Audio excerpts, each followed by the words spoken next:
पिछले 2 दिनों से लिबरल्स की ये बोंगी पूरे कॉन्फिडेंस से सोशल मीडिया पर बहुत ज़्यादा वायरल हो रही है कि जो कौम एक ऊंट की टांग काट देने की वजह से बिलबिला उठी है, चीख उठी है, उसी कौम ने अपने ही हाथों से लाखों जानवरों के गले काट दिए हैं। अगर आप कोशिश करके इनसे पूछें कि मसला किस बात से है, तो यकीनन इनको मसला ज़िबा करने से तो हो नहीं सकता, क्योंकि अक्सर लिबरल दोस्त KFC मैकडॉनल्ड्स के शौकीन हैं।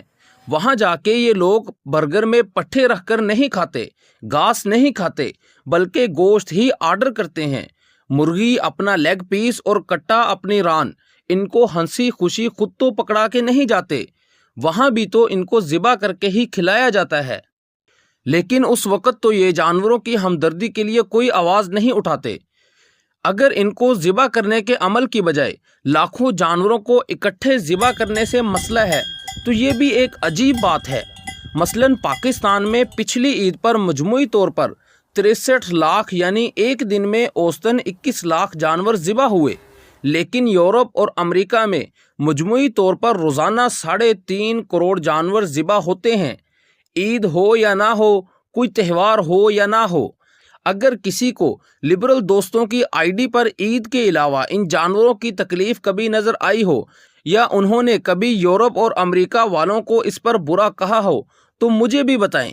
मसला इस बात से है कि टांग काटने पर इतराज़ क्यों करते हैं जब खुद ही लाखों जानवरों के गले भी काट दिए। तो यही मंतिक हमें यानी मुसलमानों को जानवरों और लिबरल दोस्तों से अलग करती है, क्योंकि गोश्तखोर जंगली जानवर जब शिकार करता है तो शिकार की जान निकलने से पहले ही गोश्त को फाड़ना शुरू कर देता है।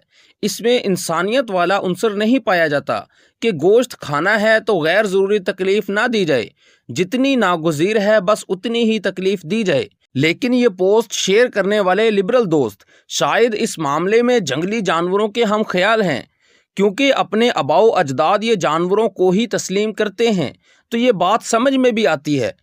अगर मसला ये भी नहीं तो घूम फिर के बात यही समझ में आती है कि असल तकलीफ़ जानवरों की नहीं बल्कि मज़हब की है। मसला गले पे छुरी फेर के गोश्त खाने का नहीं, बल्कि अल्लाह के नाम पे और मजहबी फरीज़ा समझ के ये काम करने से है। इस ज़हनी बीमारी का इदराक करना बहुत ज़रूरी है। जिस लिबरल की आईडी पर ये तहरीर देखें तो समझ लें कि वो एहतराम के काबिल नहीं, क्योंकि वो अपनी असल तकलीफ़ खुलकर बयान करने की हिम्मत नहीं रखता और मुनाफ़कत में जानवरों की तकलीफ़ की आड़ ले रहा है। हालांकि इस्लाम ने जानवरों को बिला वजह मारपीट और भूख प्यास की तकलीफ़ देने तक से मना किया है। अगर हलाल जानवर को ज़िबा करने की ज़रूरत भी पेश आती है तो इस्लाम जानवरों को कम से कम वक़्त में और कम से कम तकलीफ़ देने का हुक्म देता है। इसी तबके को अगर आप दीगर मौक़ों पर यह कहता सुनेंगे कि इंसानियत सबसे मुक़द्दम है, हर वो काम जो अच्छा है यानी इंसानों की खिदमत करना, उनकी तालीम व तरबियत को फ़रोग़ देना और सेहत और कम्युनिटी सर्विसेज वगैरह, तो इसके ये ऊपर ऊपर से हामी होंगे। जैसे ही कोई इन अच्छे कामों को अल्लाह की रज़ा के लिए नेकी समझकर करता नज़र आएगा, ये उसे तंज़ो तशनी का निशाना बनाकर हौसला शिकनी करने लगेंगे। यानी इनको मसला हर उस अमल से है जो इंसान, समाज और अल्लाह के ताल्लुक़ की निस्बत से हो रहा हो।